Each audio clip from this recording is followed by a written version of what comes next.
Сәлеметсіздер ме оқушылар? Бүгін сіздермен 8-ші сыныптарға арналған Айқанат олимпиадасының сұрақтарын талқылайтын боламыз. Сұрақтарға назар аударайық. Бірінші сұрақ. Төмендегі картада алғашқы қоныстану және өркениет орталықтары құрылған басты жерлер көрсетілген. Сәйкесінше бұл жерлердегі ортақ ерекшелікті анықтаңыз. Картамызға назар аударайық. Яғни бізде ерекше түспен берілген аймақтарымыз Африкадағы Ніл өзені өтетін аймақ және Еуразиядағы Месопотамия ойпаты. Бұл жерде қандай өзендер бар? Тигр, Ефрат және Үндістан аймағында Үнді, Ганг және Қытай жеріндегі Хуанхэ, Янцзы өзендерінің бойы берілген. Яғни бұл аймақта қарап отырсақ, адам өмір сүруіне қолайлы аймақ бола ала ма? Енді бізге сұрап тұр. Жауаптарды қарастырып шығайық. Бірінші, берілген аймақтар климаты шаруашылықтың түрлі салаларын жүргізуге қолайлы. Яғни жаңа айтып өттік, өзен жағалары деп, барлық түріне қолайлы ма? Қазір басқа жауаптарды қарап шығайық. Екінші, орман жамылғысының болуы. Орман жамылғысы да бар, бірақ көп емес. Үшінші, жылу мен жаңбырдың көп болуы. Жоқ, барлық жерінде жылу мен жаңбыр көп түспейді, білесіздер. Берілген аймақтардың төртінші, Д жауабында қолайлы ауыл шаруашылық жерлері және су көздерінің болуы дейді. Міне біздің жауапқа сәйкес келеді Д.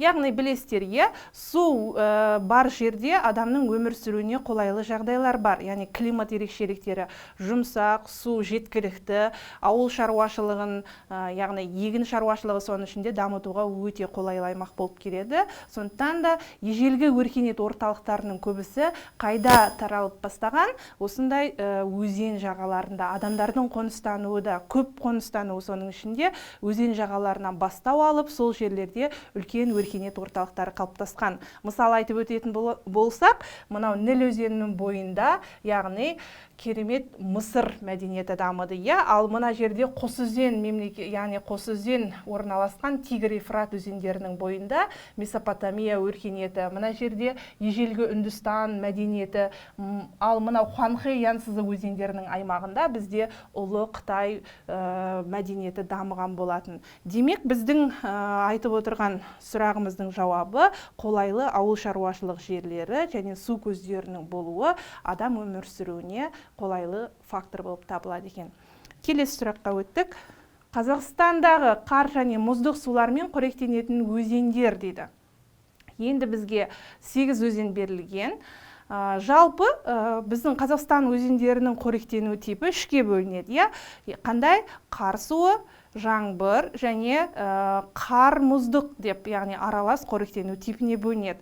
Енді біз Қазақстан аймағын елестетіп қарайтын болсақ, Қазақстан жерінде қар суымен көбінесе, яғни қар жаңбыр суларымен көбінесе орманды дала және дала зонасының өзендері, яғни жазық аймағымыздағы өзендеріміздің қоректену типі болып табылады. Мысалы, ол жердегі Есіл, Тобыл өзендерін айтып кетуге болады.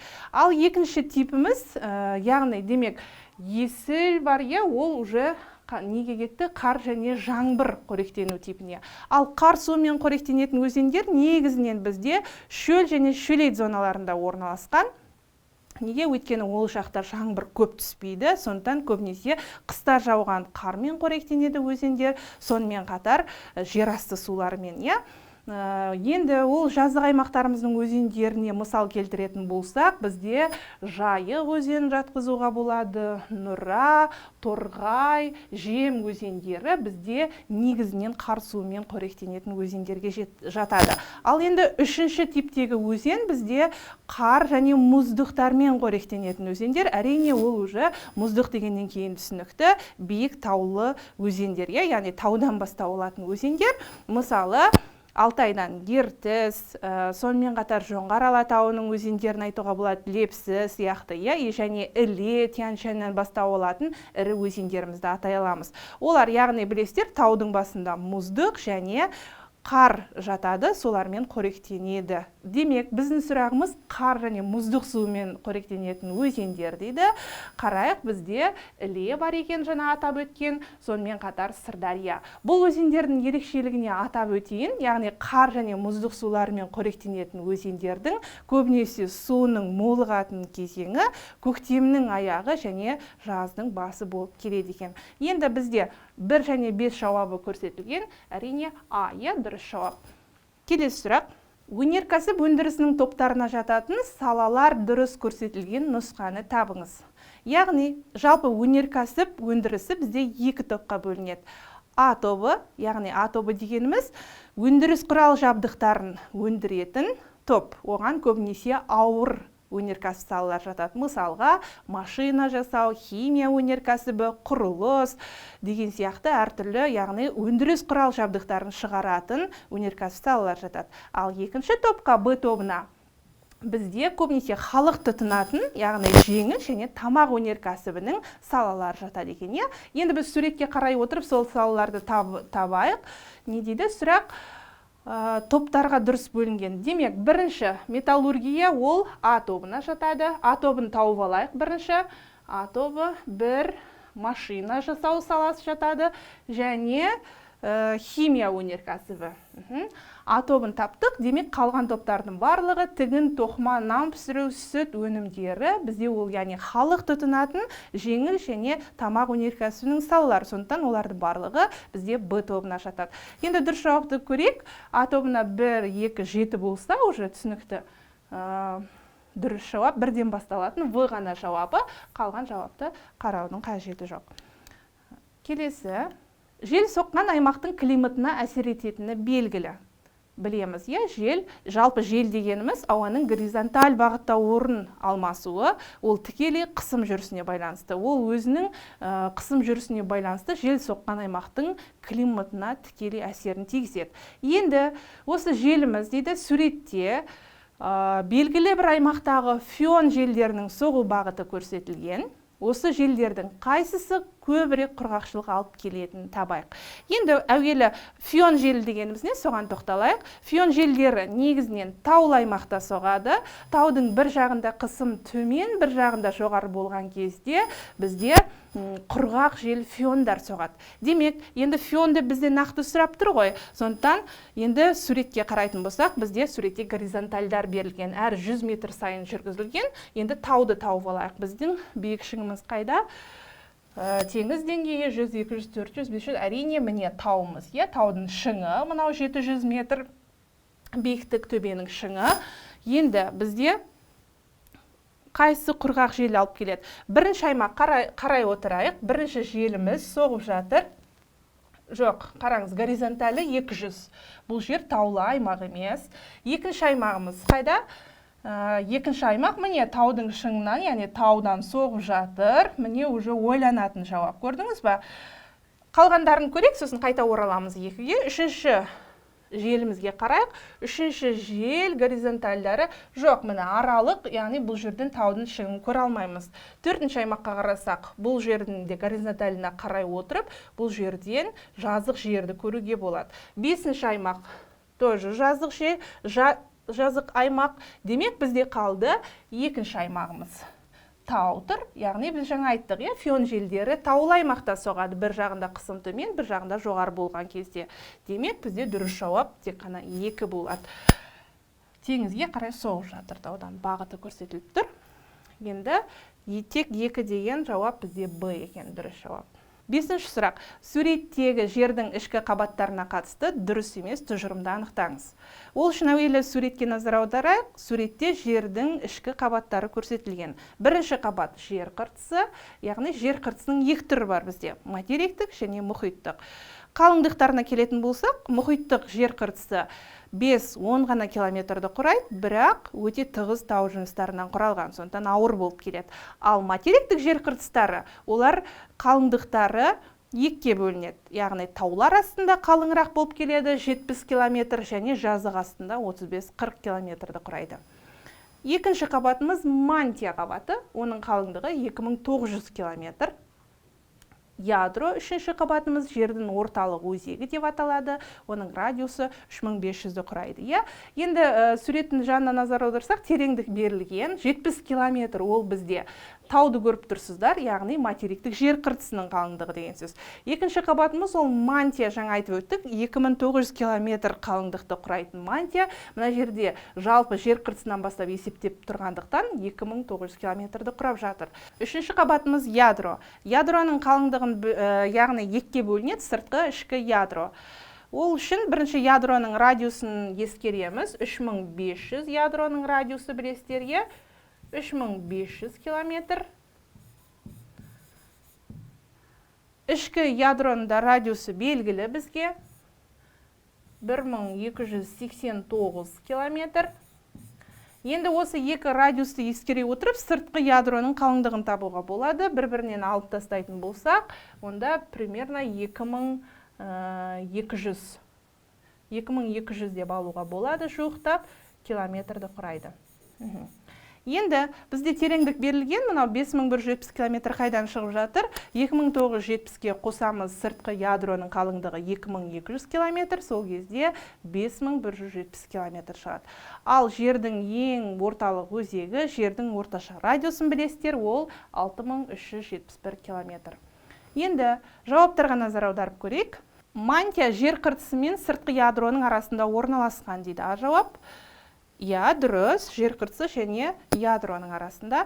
Яғни бізде жердің ішкі қабатына қатысты дұрыс емес тұжырымды табу керек. Бірінші жауабы дұрыс тұжырым, демек ол бола алмайды. Екінші, ең қалың қабат жер қыртысы дейді.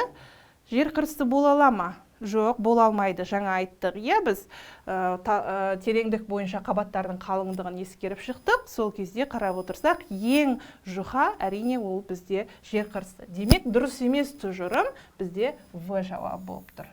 Жердің дәл ортасы 2900 километрден 6371 километрге дейін орналасқан. Ол дұрыс. Жер қыртысының Д жауабы, қалыңдығы тауларда қалыңырақ. Ол да дұрыс, яғни бізде дұрыс емес тұжырым, тек В жауабы. Келесі сұраққа өттік. Суретте көрсетілген аймақтарға қатысты ортақ ерекшеліктерді анықтаңыз. Әуелі аймақтарымызды көрейік, яғни қоңыр түспен беріліп тұр картамызда. Бұл аймақта, яғни мына жерде бізде Атакама шөлі орналасқан. Мынау Сахара шөлі, Намиб шөлі деп алсақ болады, және мына жерде Аризона шөлдері. Міне шөлді аймақ екендігін түсіндік. Ерекшеліктер берілген бізде биік таулы өлкелер дейді. Жоқ, биік таулы өлкелер емес барлығы. Екі аймағымыз Кордильера Анды тауында орналасқанымен, Сахара, Намиб шөлдері бізде биік таулы аймақта емес. Екінші, құрғақ климат тән аймақтар. Құрғақ климат тән бола ала ма? Білеміз, жаңа айтып шықтық, шөлді аймақтар. Шөлді аймақтың климаты құрғақ болып келеді. Демек, екінші ерекшелік сәйкес келеді бізге. Және үшінші, халық сирек қоныстанған аймақтар бола ала ма? Бола алады. Өйткені шөлдер климаты қолайсыз болғандықтан адам өмір сүруіне, сондықтан да ол жақта халықта сирек қоныстанған. Демек, бізде ортақ ерекшелік берілген аймақтарға қатысты ол 2 және 3 бола алады. Жауаптан қарап көрейік, 2 және 3. Д жауап, дұрыс жауап. Жамылғы мұздықтар таралған аймақты көрсетіңіз. Жалпы мұздықтар екіге бөлінеді, жамылғы және тау мұздықтары. Жамылғы дегеніміз түсінікті, тұтастай жер бетін жауып жатады. Оған мысалға қай жақта бізде мұзды аймақтарымыз Арктиканың аралдары және Антарктида, сонымен қатар Гренландияны айтуға болады. Ал тау мұздықтары түсінікті, әрине ол биік таулардың басындағы мұздықтар. Енді сұрағымызға оралайық. Жамылғы мұздықтар, жаңа атап өттік, Гренландия, демек жауап А. Қалған жауаптарды қарасақ, Кавказ, яғни Гималай, таулар берілген, және жаңа Гвинея, ол арал, ол жақта мұздық жоқ. Демек жауабымыз А. Суретте күн сәулесі түсу бұрыштарының жер бетін жылытуға әсері көрсетілген. Сәйкесінше төменде берілген аймақтардың қайсысында жыл бойы жылу аз болатын табыңыз. Яғни, суретке қарасаңыз, біз білеміз, жалпы күн сәулесінің жер бетіне әркелкі түсуі неге байланысты? Әрине, ол жердің орбитада орналасуына байланысты. Жер орбитасына қалай орналасқан?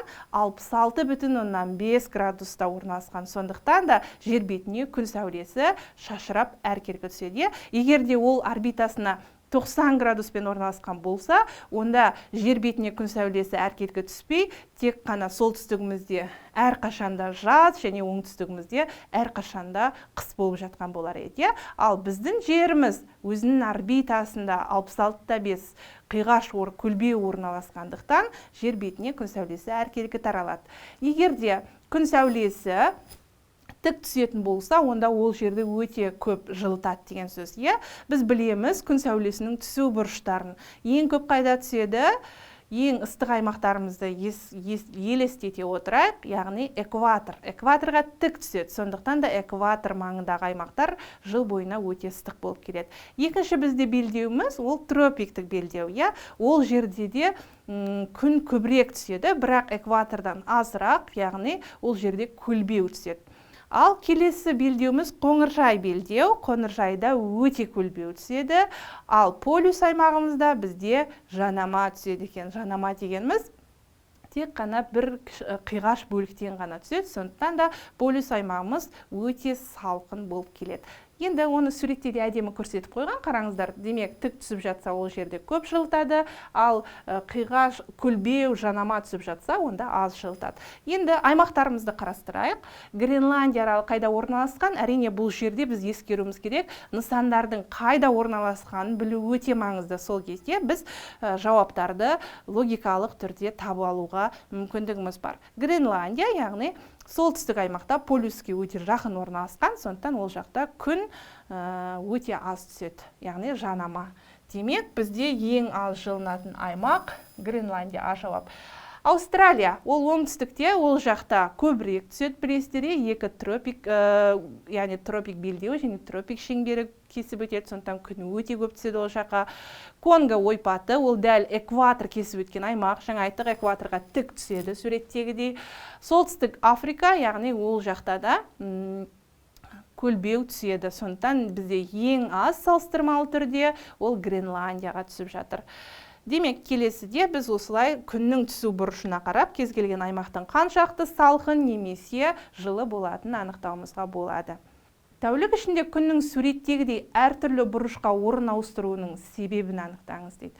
Яғни суретті көріп тұрсыздар, күн қайдан шығады? Шығыстан шығады. Шығыстан шығып, түскі уақытта ол оңтүстікке барады, кешкі уақытта ол батысқа барып батады. Енді жауаптарымызды қарап көрейік. Неге осылай орын ауыстырады? Жердің пішініне байланысты дейді. Жоқ, жердің пішініне байланысты емес. Келесі, орбитаның эллипс тәрізді. Біздің жердің орбитасы эллипс тәрізді білесіздер. Жоқ, оған да байланысты емес. Үшінші, жердің өз-өсін айналуы дейді. Яғни, жер өз-өсін қанша уақытта айналады? Бір тәулік ішінде айналады, білесіздер, 24 сағаттың ішінде. Демек, қараңыздар, сұрақтың ішінде тәулік ішінде деп тұр. Жаңа айттық, тәулік ішінде жер өз-өсін айналып шығады. Демек, бізде дұрыс жауап, яғни жердің өз-өсін айналуы бола алады. Д жауабында қарап көрейік, жердің жылдық қозғалысы бола алмайды. Неге? Өйткені жер күнді бір жылдың ішінде айналып шығатын болғандықтан, ол жылдық қозғалысқа жатады, ол кезде жыл мезгілдері ауысады деген секілде. Ал бізде сұрақ тәулік ішіндегі күннің қозғалысы неге байланысты екенін анықтау керек. Демек, жауап жердің тәулік ішіндегі өз-өсін айналып шығуы болады. Сонымен қатар, жалпы тәулік ішінде қозғалыс, білесіздер, күн мен түннің ауысуына, сонымен қатар жердің бетінде қозғалатын кез келген заттың қозғалысына да әсер етеді екен. Мысалға, солтүстік жартышарда орналасқан нысандардың барлығы оңға қарай, ал керісінше оңтүстік жартышардағы заттар солға қарай ауытқып отырады екен. Яғни жердің қозғалысы тәуліктік болсын, жылдық үлкен өзгерістерге алып келеді. Естеріңізде жүрсін. Легирлеуші металдарды көрсетіңіз. Ол үшін бірінші сұраққа мән берейік. Легирлеуші деген сөз, яғни бұл металдардың жалпы сапасын жоғарылататын тотығуға жақсы көмектесетін деген мағынаны білдіреді. Яғни егерде сол қандай металл қосылатын болса, негізгі металл сапасы қаншалықты тотығып жоғарылайды. Сол металдарды бізге табу керек. Жалпы негізі қосымша айтып өтейік, бізде түсті металдардың өзінің қасиеттеріне, физикалық қасиеттеріне және пайдалануына байланысты 5 тобы бар. Бірінші жеңіл металдар, оған алюминий, титан, магний сияқтылар жатады. Екінші ауыр металдар, қорғасын, мырыш, никель сияқты металдар жатады. Одан кейін қымбат металдар, алтын, күміс, платина деген секілді. Сонымен қатар баяу балқитын вольфрам, молибден секілді металдарымыз өте баяу балқитын металдарға жатады. Сондықтан да оларды бізде ұшақтардың, әртүрлі ғарыш техникаларын жасауда осы металдарды қолданады, өйткені олар жанып кетуге төзімді болып келеді, баяу балқиды. Енді біздің сұрағымыз не дейді? Легирлеуші металл. Алюминий, титан, магний бола алмайды, жеңіл деп айттық. Алтын, күміс болмайды, қорғасын, мырыш болмайды, вольфрам, молибден. Жауап Б. Яғни вольфрам, молибден ауыр балқиды, сонымен қатар ол металдар басқа, мысалға темірмен бірге байытатын болсақ, онда темірдің сапасы өте жақсы тотығып, одан да жаңағы қасиетінің жақсы сапасының өзгеріп берік болуына әсер етеді екен. Ондай металдар легирлеуші металдар деп аталады. Келесі, Азиза жазғы демалыста ауылға барды. 4 сағаттық жолда арамшөп, бота, емен және қарағай сияқты әртүрлі өсімдік жамылғысын көрді. Ауылдан келген соң жол бойы көрген өсімдік жамылғысын планға түсірді. Азизаның планы төмендегідей. Яғни жанымызда шығып тұр суретте, қараңыздар. Азизаның планы, яғни қаладан шықты, жол бойында бірінші арамшөп көрді, арамшөп көрді, бота, емен және қарағайды көрді. Сұрақты жалғастырайық. Азизаның планындағы әртүрлі өсімдік жамылғысы сол жерлердің ерекшеліктерін сипаттауда жеткіліксіз болды. Азиза планында бұл ерекшеліктерді көрсету үшін жоғарыдағы берілген шартты белгілердің қайсысын қолданса мақсатына жететінін анықтаңыз дейді. Енді жоғарыда берілген ерекшеліктерге назар аударайық. Бірінші теңіз деңгейінен биіктігі дейді. Екінші топырақ жамылғысының шартты белгісі, үшінші аймақтағы мекендейтін жануарлардың шартты белгісі. Жалпы білесіздерге план ол шағын жердің жер бедерін түсіретін болғандықтан, ол жерде белгілі бір өзіне тән шартты белгісі бар нысандар толық түсіріледі. Енді бізге қандай осы планды толықтыру үшін теңіз деңгейінен биіктік көрсетілетін белгі қажет па? Қажет. Егерде ол белгі болса, яғни осы теңіз деңгейінен биіктікті көрсететін горизонтальдар сызылған болса, онда қанша биіктікте ауылымыз орналасқандығын, қала қаншалықты биіктікте екендігін көруге болады. Сондықтан бірінші белгіні қосу керек. Екінші, топырақ жамылғысын көрсететін шартты белгі. Яғни пландарда топырақ, жалпы құмдар, білесіздер, қоңыр түйіршіктермен көрсетілген болса, топырақ жамылғысы да көрсетіледі пландарда.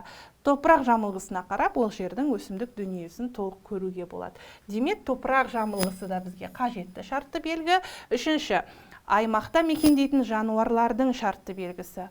Немесе дүние жүзінің сондай климат карталарында оларды жануарлардың шартты белгісі толық қамтады. Ал планға қажеті жоқ. Демек, сұрақ жаңа не болды? Азизаның планында қай ерекшеліктерді қосса, план толық болар еді дейді. Және 1, 2 деген ерекшелікті қосатын болсақ, Азизаның планы түсінікті және толық болған болар еді. Келесі сұрақ. Суреттегі горизонтальдарға қарап, биіктігі бірдей аймақтарды табыңыз. Енді бұл горизонтальдарға біз ойша сандар қояйық, яғни мысалы 100 метр сайын жүргізілді деп алайық. Көк түсті беріліп жатқан ол бізде теңіз, су. Теңіз деңгейі әрқашан 0 метр білесіздер. 0 метр. 100 метр. 200 метр екінші горизонталь. Үшінші горизонталь 300 метр. Төртінші горизонталь бізде 400 метр. 0 метр, 100 метр бірінші горизонталіміз, екінші горизонталь 200 метр, орталықтағы кішкентай горизонталіміз уже жотаның биіктігі 300 метр болып жатыр. Енді берілген аймақтарды санап шығайық горизонтальдарын. Бірінші аймақ 300 метр болды биіктігі, екінші аймақ теңіз деңгейі болса, ол 100-дің бойында жатыр, жанына жазып қоя салайық. 100, үшінші аймақ 100, 200-дің бойында жатыр. Төртінші аймақ 100, 200, 300 болып жатыр. 300-ші горизонтальда. Төртінші аймақты айттық, бесінші аймақ 400 метр биіктікте. Сонда қарайық, 1 300 болды, 2 100, 3 200, 4 300, 5 400. Бізге сұрақ не дейді? Горизонтальдарға қарап, биіктігі бірдей аймақ. Демек, екі бірдей биіктік бізде 300, 300 деген 1 және 4-ші аймақта көрініп тұр. Демек, жауап А болады. Осы секілді сіздерге кез келген жердің, яғни планның горизонтальдары берілуі мүмкін. Сол жерде биіктіктерді сұрайды. Сол кезде сіздер ойша горизонтальдардың биіктігін қойып, санап шығасыздар да, қандай аймақ, қай аймақ биігірек, немесе қайсы төмен жатқандығын оңай таба аласыздар. Суреттегі параллельдері көрсетілген аймақтарға қатысты дұрыс емес тұжырымды анықтаңыз. Суретке назар аударайық. Жалпы негізі параллель және меридиан сызықтарын білесіздер, олар кез келген аймақтың нақты орнын табуға көмектесетін басты сызықтар болып табылады. Ол карта, глобустарда беріледі. Енді біз суретімізге назар аударайық, жауаптар бойынша талқылап шығайық. А жауабы: М нүктесі бастапқы параллельге ең жақын орналасқан. Бастапқы параллель бізде экваторды айтады. Ол нөлдік параллель деп айтамыз. Сызып қоя салайық. Экватор, нөлдік параллель. Енді М нүктесі қайда? М нүктесі дейді бастапқы параллельге ең жақын. Дұрыс, ең жақын. Бізге дұрыс емес мәліметті табу керек. В жауап: үш орталықта солтүстік жартышарда орналасқан. Үшеуі де солтүстік жартышарда. Білесіздер, экватордан солтүстікке қарай солтүстік жартышар деп есептелінеді, экватордан оңтүстікке қарай оңтүстік жартышарлар. Бұл жерде әрине экватордың солтүстігінде жатыр. Сондықтан да үш аймағымыз да дұрыс солтүстік жартышарда орналасқан. Келесі С жауабы: К нүктесі бастапқы параллельден ең алыс орналасқан. К-ны қарайық. Бастапқы параллель жаңа айттық, экватор. Экватордан М, Л-ға қарағанда К ең алыс орналасқан. Дұрыс ол да. Д жауабы: М нүктесі мен солтүстік полюс нүктесі арасында 90 градустық айырмашылық бар дейді. Ендіктер 0 және 90 градус аралығында есептелінеді. Полюс аймағымыз бізде 90 градусты құрайды. Енді қараңыз, М нүктесі 10 болса, солтүстік полюс нүктеміз бізде 90 градус екеуін алып тастасақ, арада 80 градустық айырмашылық бар.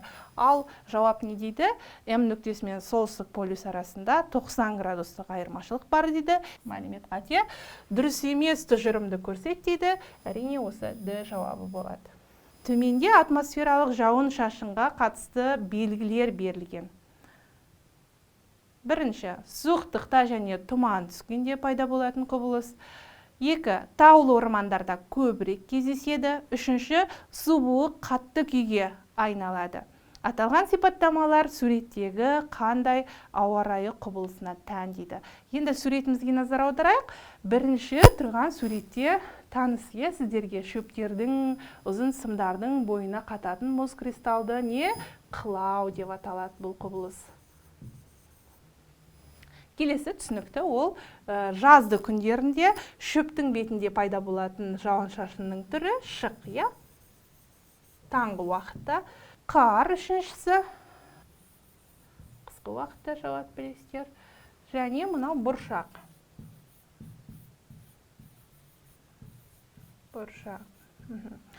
Енді жалпы атмосфералық жауын шашындар өзі екіге бөлінеді. Бұлттан түсетін және тікелей ауадан бөлінетін деп. Бұлттан түседі бізде жаңбыр, қар және бұршақ. Ал тікелей ауадан бөлінетін ол шық, қылау, қырау деген жауын-шашын түрлері.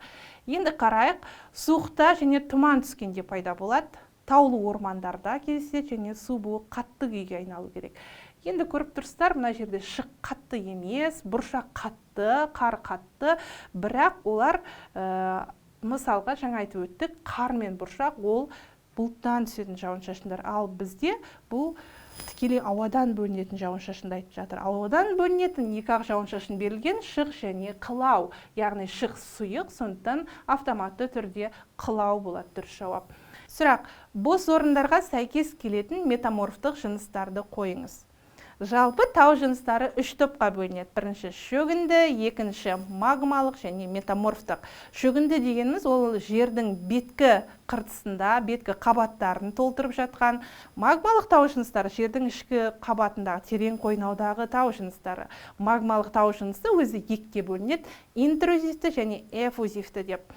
Білесіздер, магмалар жер бетіне, яғни жанартау атқылаған кезде жер бетіне шықса, онда біз лава деп айтамыз. Міне осы жер бетіне шыққан магмалар қатып, бізде эффузивті тау жыныстарын құрайды. Ал егер сол магмалар мантияның бойындағы жарықтарда қалып қалған болса, онда ол интрузивті тау жыныстары деп аталады.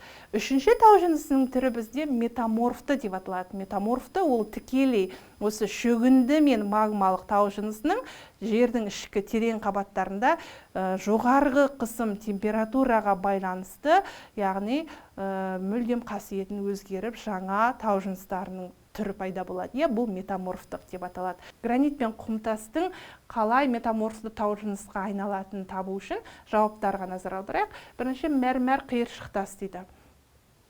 Мәрмәр метаморфтық болғанымен қиыршықтас бола алмайды. Өйткені қиыршықтас ол шөгіндіге жатып кетеді. Ол жердің беткі қабатта жатқан. Бұл қарастырмауға болады. Екінші, Глаубер тұзы және туф. Ол бұлар интрузивті тау жыныстары болып табылады, сондықтан бұны да қарастырмаймыз. Габро тас көмір, бұл жерде шөгінді тау жынысын көріп тұрсыздар. Мына жерде тас көмір жердің беткі қабаттарында, бұл да бола алмайды. Және гнейс, кварцит. Гранит гнейске айналады, кварцит құмтасқа айналады екен. Жоғарғы қысым және температура әсерінен. Дұрыс жауап. Елдер географиялық жағдайы бойынша аралда, түбекте, архипелагта, құрлық ішінде орналасқан деп бөлінеді. Сәйкесінше төмендегі суреттерден түбекте орналасқан елдер табыңыз. Яғни, ол үшін әрине дүниежүзінің картасына бір назар аударсақ, көрініп тұр, сол аймақтарда елдерге назар аударайық. Енді бізге берілген жауаптардағы елдерді қарастырып шығайық. Бірінші А жауабында ел, яғни аралда орналасты. Көріңіз, арал деген ұғымды білесіздер, яғни құрлықтың бөлігі жан-жағын су қоршаған. Міне, қандай ел? Мадагаскар елі, аралда орналасқан. Екінші, В жауабында еліміз, мысалға, Скандинавия түбек елдер. Мынау түбекте орналасқан көрініп тұр. Түбек дегеніміз, яғни қараңыздар, құрлық болса, құрлықтан шығып жатқан, суға еніп жатқан құрлықтың бөлігі түбек деп аталады. Мысалы, Скандинавия түбегі. Мына жерде сол Скандинавия түбегі елдері берілген. Норвегия, Швеция, Финляндия елдерге. Сол секілді мына жерде мынаны қараңыздар. Пиреней түбегі шығып жатыр материктен, суына еніп, бұл жерде Испания, Франция сияқты мемлекеттер бар. Яғни көптеген елдерді мысалға келтіре беруге болады. Үшінші, еліміз, яғни көріп тұрсыздар, архипелагта орналасқан. Архипелаг дегеніміз не? Бірнеше ұсақ аралдар жиынтығы бізде архипелаг, яғни тобаралдар деп аталады. Көрсеңіз, бірнеше аралдан тұратын Индонезия мемлекетін көруге болады. Және төртінші бізде қандай мемлекет? Ол бізде Қазақстан, қараңыздар, өте таныс Қазақстан, яғни мұхиттан ең алыс орналасқан елдердің бірі, демек құрлық ішінде орналасқан мемлекет, сондықтан құрлықтық мемлекет. Біз жаңа атап өттік, аралда, түбекте, архипелагта құрлық ішінде орналасқан деп шектеледі. Соның ішінде түбекте орналасқан тап деді. Әрине түбекте бізде В жауабы ғана Скандинавия түбегі елдері берілген. Жақсы, келесі сұраққа өттік. Суретке қарап, жер мен айдың қозғалысына қатысты төменде берілген дұрыс тұжырымдардың толық нұсқасын анықтаңыз. Енді суретке назар аударайық және берілген ерекшеліктерге. Ай ерекшелігі күн жердің айналасында бірінші бағыт бойынша айналады дейді. Бірінші бағыт. Мән беретін болсақ, күн жерді айналмайды негізінде, жер күнді айналады. Сондықтан бірінші ерекшелікті қарастырмауға да болады. Екінші ерекшелік, ай жердің айналасында екінші бағытта айналады дейді. Мынау екінші бағытты көрсетіп жатыр. Ай, жазып қояйық түсінікті болу үшін. Ай жалпы жердің жалғыз серігі. Жер өз өсін тәуліктің ішінде батыстан шығысқа 24 сағатта айналып шықса, оның серігі де жермен бірге батыстан шығысқа қарай жерді және өзінің өсінде айналып шығады екен. Демек, біз жаңа айтып өттік, жер өз өсін батыстан шығысқа, оның серігі де онымен бірге батыстан шығысқа айналады. Дұрыс. Демек, В ерекшелігін қарастырамыз, С-ны қарайық. Жер өз өсін екінші бағыт бойынша айналады дейді.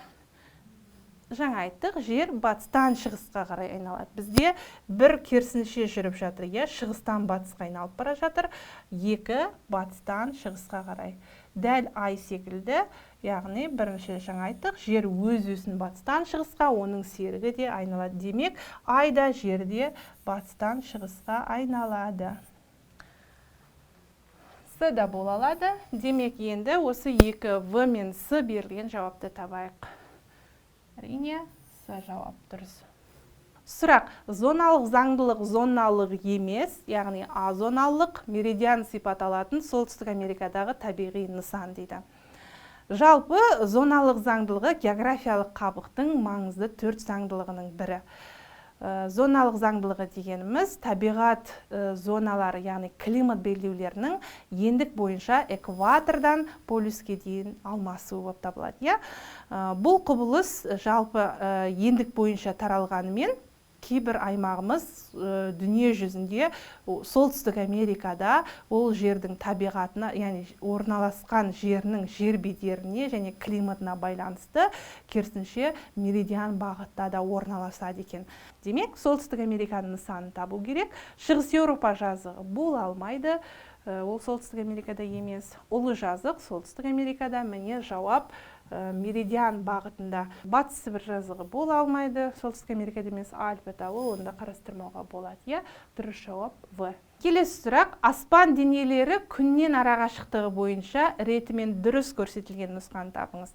Жалпы аспан денелері, яғни біздің күн жүйемізді қарастырайық. Күн жүйесін 8 ғаламшар, сонымен қатар ұсақ аспан денелері құйрықты жұлдыз, комета және метеориттер айналып жүреді. Енді бұл 8 ғаламшарымыздың орналасу ретін білу маңызды.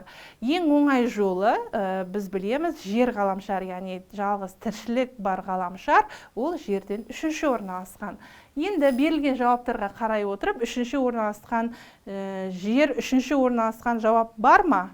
Екі жауапта бар екен, С-да және Е-де бар екен, бірақ күннен кейін орналасқан бірінші ғаламшар, ол Меркурий шолпан емес, сондықтан автомат жауап С болады. Жерді тауып алдық, 3-ші жер орналасқан, екі вариант болды деп айттық, бірақ бірінші Меркурий орналасқан, әрқашан жатқа білесіздер деп ойлаймыз, яғни арғарап уже оңай. Меркурий шолпан жер, Марс, Юпитер, Сатурн, Уран, Нептун. Қалған реттіліктер қате, сондықтан қарамауға да болады. Келесі сұрақ. Суретке қарап, адамдары тек бір маусымдық киім түрлерін киетін аймақты көрсетіңіз. Яғни, бұдан не түсінуге болады? Ол жақта әрқашанда бір ғана мезгіл болады деген сөз. Бір ғана мезгіл үнемі жаз болып тұратын ол қай аймағымыз? Әрине экватор белдеуі. Ол жақта үнемі жыл бойында тұрақты түрде плюс 28-30 градус температура, жауын-шашын яғни 3000 мм орташа алғанда Қазақстан мысалға Қоңыржай белдеуде орналасқан. Бізде 4 мезгіл ап-айқын көрінеді, яғни қандай бақыттымыз, біз 4 мезгілді кезегімен көріп жатамыз. Ал сондай әртүрлі аймағымыз бар, экватор секілді. Бір ғана мезгілді, экватордан кейінгі белдеуде 2 ғана мезгіл бар, күнді немесе өте аз уақыт көретін аймақтар бар. Демек, экватор ғана бір ғана мезгіл көрінетін аймақ екендігін білгендіктен автоматты түрде сол экватор маңын іздейсіз, қалған жауаптарды қарамауға да болады. Назарларыңызға үлкен рахмет, сау болыңыздар.